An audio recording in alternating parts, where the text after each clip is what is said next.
욥기 19장 1절에서 20절까지 말씀 한 절씩 교독하도록 합니다. 욥이 대답하여 이르되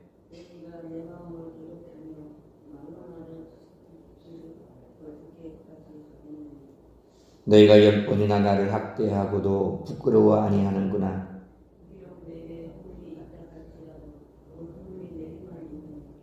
너희가 참으로 나를 향하여 자만하며 내게 수치스러운 행위가 있다고 증언하려면 하려니와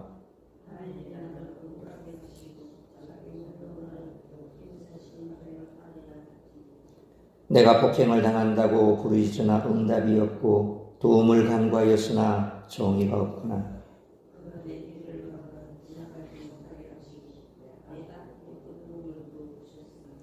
나의 영광을 거두어 가시며 나의 간물을 머리에서 벗기시고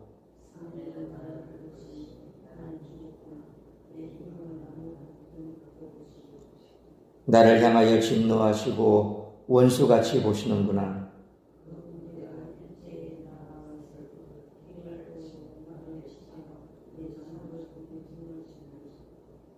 나의 형제들이 나를 멀리 떠나게 하시니 나를 아는 모든 사람이 내게 낯선 사람이 되었구나.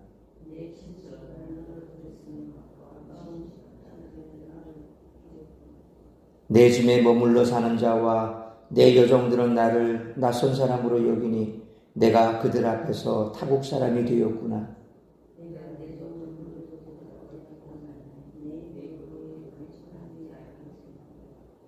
내 아내도 내 숨결을 싫어하며 내 허리의 자식들도 나를 가련하게 여기는구나.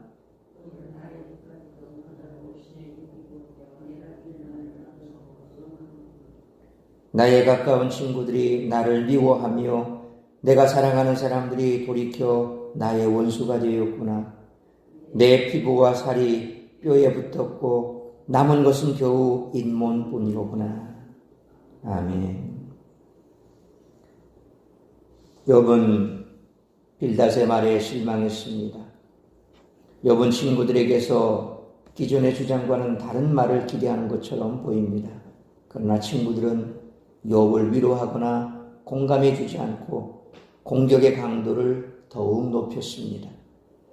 친구들은 군대가 교대로 적군을 치고 빠지는 것처럼 욥을 교대로 공격하며 욥의 퇴로를 차단하고 있습니다. 욥은 고난의 원인이 자신에게 있지 않고 하나님께 있음을 다시 한번 명확히 합니다. 하나님이 죄가 없는 자신에게 연속적으로 고난을 주신다는 것입니다. 만약 자신에게 어떤 실수가 있다면 그것은 피조물이 보편적으로 가질 수밖에 없는 한계에 기인한 것입니다. 그것은 욥을 비난하고 있는 친구들에게서도 발견되는 문제들입니다. 욥은 악인들이 저지르는 것처럼 의도적으로 자신의 이익을 위해 타인을 학대하고 약탈하는 중한 죄를 범하지 않았습니다. 그럼에도 이렇게 욥이 고난을 당하는 것은 그 원인이 자신이 아니라 하나님께 있기 때문입니다. 하나님은 욥을 그물로 에워싸고 탈출구마저 봉쇄하셨습니다. 욥은 억울함과 부당함을 호소했지만 아무도 그의 목소리에 귀를 기울이지 않습니다. 욥의 입장에서 이 땅은 더 이상 정의도 공의도 없는 곳입니다. 정의의 하나님은 욥의 외침을 들으시고 개입하시고 그를 구원해 주셔야 합니다. 그럼에도 하나님은 침묵하실 뿐입니다. 또한 오히려 욥을 공격하시는 선봉장이 되어 공격을 주도하십니다. 누가 하나님의 공격에 피할 수 있으며 누가 하나님의 치심에 반격할 수 있겠습니까? 욥은 철저하게 무너졌으며 형제와 이웃들로부터 외면당했습니다. 심지어는 종들도 주인인 욥의 말을 듣지 않습니다. 욥을 둘러싸고 있는 모든 관계가 깨졌습니다. 욥의 아내마저 병색이 짙은 욥의 호흡을 신고하는 그런 상황입니다. 같은 어머니의 태에서 나온 형제들조차 욥을 불쌍히 여기며 멀리합니다. 이제 욥에게 남은 것은 병든 몸과 상처받은 영혼밖에 없습니다. 빌닷은 앞서 욥을 책망했습니다. 빌닷이 생각할 때 욥은 고난 앞에서 자신의 악함과 죄인됨을 인정해야 함에도 불구하고 계속 자신의 의로움을 주장하고 있습니다.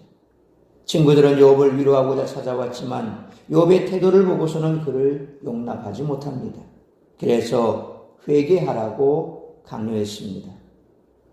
따라서 빌닷의 꾸짖음에 대한 욥의 답변인 오늘 본문의 말씀을 통해 우리들이 깨달아야 할 것은 첫째로 1절로 6절 말씀처럼 의인은 하나도 없다는 것입니다. 빌닷은 앞서 욥이 악인이라 암시하며 악인의 최후에 대해서 강하게 얘기했습니다. 그러나 욥은 빌닷의 말을 전혀 수긍하지 않습니다. 2절 말씀처럼 오히려 빌닷과 친구들이 자신을 괴롭히고 부스러뜨리고 있다라고 말합니다. 3절 말씀처럼 욥은 친구들이 부끄러워해야 한다고 경고합니다. 그리고 매우 중요한 논점을 지적합니다. 4절 6절 말씀처럼 너희가 나에게 죄 때문에 마땅한 대가를 지불하고 있다고 하는데 그러는 너희는 나와 비교해 얼마나 의로운가 라는 내용입니다. 욥이 보기에 친구들은 자신이 고난당하는 것을 보며 자만하고 있으며 자신을 지적하는 일을 기뻐하고 있습니다. 욥은 이 고난이 죄에 대한 벌이 아니라 하나님이 허락하신 이유 없는 고난이라고 다시 한번 주장합니다. 그런데 이 내용을 예수님도 누가복음 13장 4절에 또 실로암에서 망대가 무너져 치여 죽은 18사람이 예루살렘에 거한 다른 모든 사람보다 죄가 더 있는 줄 아느냐라는 말씀처럼 실로암 망대 사건을 가리켜 말씀하신 적이 있습니다. 현재 삶의 평안함을 근거로 죄의 경중을 판단해서는 안 된다는 것입니다. 욥은 경험을 통해 이를 알았기에 친구들의 비난을 수용할 수 없었던 것입니다. 그러므로 로마서 3장 10절에 기록된 바 의인은 없나니 하나도 없으며 라는 말씀처럼 이 땅에 사는 사람 중 허물과 죄가 없는 의인은 하나도 없으므로 욥의 친구들처럼 현재 삶의 평안함을 근거로 죄의 경중을 판단하거나 비난하지 않도록 늘 조심하는 우리 모두가 되시기를 축원합니다. 두 번째로 7절로 12절 말씀처럼 성도는 하나님의 모든 진노에서 벗어났다는 것입니다. 욥은 7절로 12절 말씀처럼 자신이 남들보다 더 큰 죄인이 아님에도 하나님이 엄청난 고난을 허락하셨다는 사실에 탄식하고 있습니다. 욥이 받는 고난의 양상은 앞서 친구들이 말했던 악인의 파멸과 비슷합니다. 하지만 친구들이 말하는 것은 하나님이 개입하지 않으셔도 악인이 법칙처럼 파멸하게 되는 경우라는 것이죠. 반면 욥은 하나님이 당신의 의지대로 자신에게 고난을 주신다라고 말합니다. 곧 욥이 당하는 고난은 인과응보나 행위화복의 법칙으로 설명되는 것이 아니라 하나님의 간섭 아래 일어나고 있다라는 점에서 악인의 파멸과는 차이가 있다는 것입니다. 이 경우에는 고난을 주시는 분도 고난에서 구원하시는 분도 하나님입니다. 그래서 욥은 하나님이 구원해 주시기를 간구했습니다. 우리 역시도 비록 원수에게 내리시는 것 같은 극심한 고난을 겪을 수 있지만 예수 그리스도 안에서 하나님과 화평의 관계를 맺은 자들입니다. 그러므로 이제는 예수 그리스도를 믿음으로 의롭다 하심을 얻어 하나님의 모든 진노에서 벗어났으며 하나님의 은혜의 보좌 앞에 담대히 나아가 그분을 아바 아버지라 부르고 하나님의 영광을 바라며 즐거워할 수 있는 자가 되었으므로 고난 가운데에서도 믿음으로 인내하며 또한 영생의 소망 가운데 주신 사명 잘 감당하는 우리 모두가 되시기를 축원합니다. 세 번째로 13절로 20절 말씀처럼 성도는 오직 예수님만 의지하며 살아야 한다는 것입니다. 욥은 고립감과 소외감을 호소합니다. 13절 말씀처럼 그의 형제들이 욥을 떠나고 그를 알던 많은 사람은 그를 모른 채 합니다. 14절 말씀처럼 친척들도 그를 버렸습니다. 15절로 16절 말씀처럼 종들도 그를 외면합니다.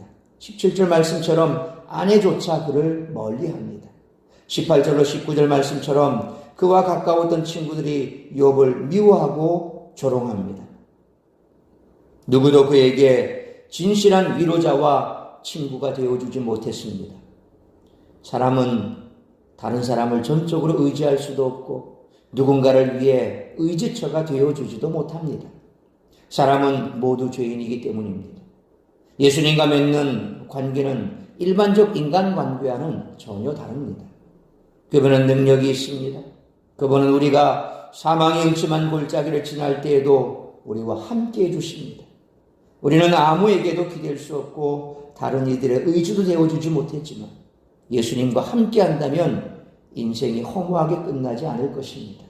그러므로 사람은 다른 사람을 전적으로 의지할 수도 없고 누군가를 위해 의지처가 되어주지도 못하므로 오직 우리의 구주가 되시고 중보자 되시는 예수님만 의지하며 살아가는 우리 모두가 되시기를 축원합니다.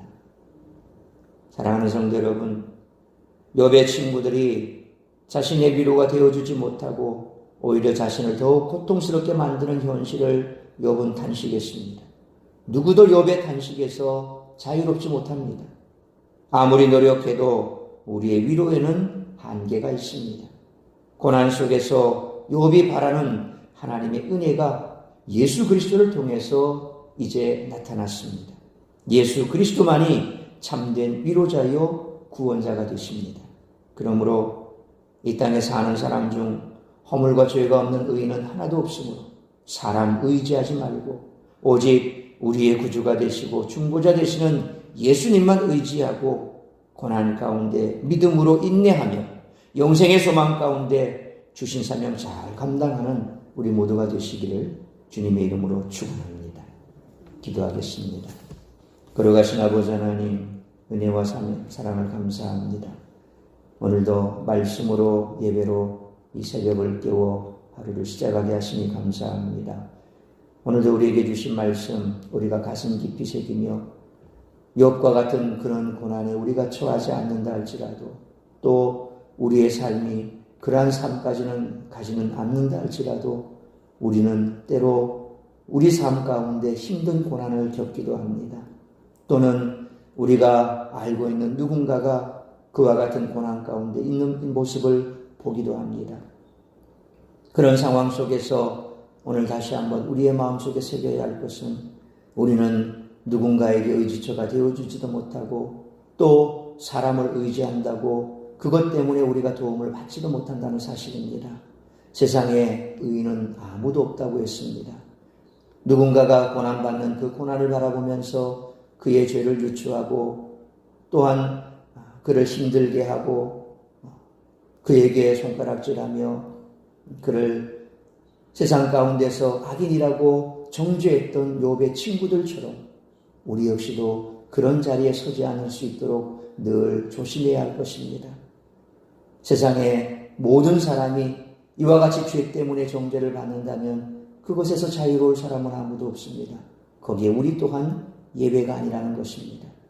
고난 가운데 어려움을 당하는 사람에게는 위로가 필요하고 또 그 위로를 통해서 소망을 얻어야 할 것인데 진정 위로는 우리가 줄 수도 없고 또한 우리는 인간을 통해 위로를 받을 수도 없다는 사실을 기억하고 항상 우리의 구원자가 되시고 위로자가 되시고 중보자 되시는 분은 예수 그리스도밖에 없으므로 세상 가운데서 오직 주님만을 바라보며 주님만을 의지하고 살아가는 우리 모두가 되게 하여 주옵소서. 뿐만 아니라 예수님께서 말씀하신 것처럼 하나님께서 이 땅 가운데 모든 사람이 죄인이기에 죄인된 우리가 세상을 향하여서 정죄할 수 있는 자격은 없고 그러므로 그저 예수님 안에서 위로받을 수 있는 그 길을 그들에게 알려주고 또한 그들과 함께 같이 아파하고 가슴 아파하는 그 마음을 그들에게 그저 전달할 수 있는 그것만으로 우리가 만족하고 오히려 구원의 주가 되시는 주님을 전하고 그들을 주께로 인도하는 것이 가장 좋은 위로가 된다는 사실을 항상 기억하며 위로받은 자로 위로하는 자로 설 수 있는 우리 모두가 되게 하여 주옵소서. 뿐만 아니라 고통과 근심과 걱정이 끊이지 않는 이 땅 가운데서라도 우리가 오직 주님 손 붙들고 오히려 이 땅에는 소망이 없으므로 저 천국의 소망을 가지고 중보자 되시는 주님을 우리가 믿는 믿음으로 인내하고 소망 가운데 끝까지 우리가 감당해야 될 이 땅에서 사명 잘 감당하다 주님 부르시는 그날 주님 안에서 참 평안을 누리기를 소망하며 살아가는 우리 모든 성도들 될 수 있도록 은총 베풀어 주옵소서. 오늘 이 한날도 주님께서 위로받을 자를 위로하여 주옵시고 소망 가운데 살아가야 할 자들에게 소망과 그들에게 부활의 기쁨 가운데 설 수 있도록 오늘도 그들을 찾아가시고 만져주시고 특별히 질병 가운데 있는 자들 주님께서 치료하시고 회복시켜 주시며 누구든지 주의 이름을 부르는 자는 구원을 얻으리라 말씀하셨습니다. 그것이 어떤 것이었건 육체의 질병이건 혹은 삶의 여러 가지 많은 어려운 형편 가운데 좌절하고 절망해서 더 이상 소망이 없어 소망이 필요한 자이건 어떤 환경에 있던 자이건 우리 주님 오늘 이 시간 찾아가셔서 위로하시고 만져주시고 회복의 역사를 허락하여 주옵소서. 오늘 이 한날도 나를 통하여 이루고자 하는 주의 뜻만 이루어드는 복된 한날의 삶이 될 수 있기를 간절히 빌고 소원하오며 이 모든 말씀 우리 주 예수 그리스도의 이름으로 기도하옵나이다. 아멘.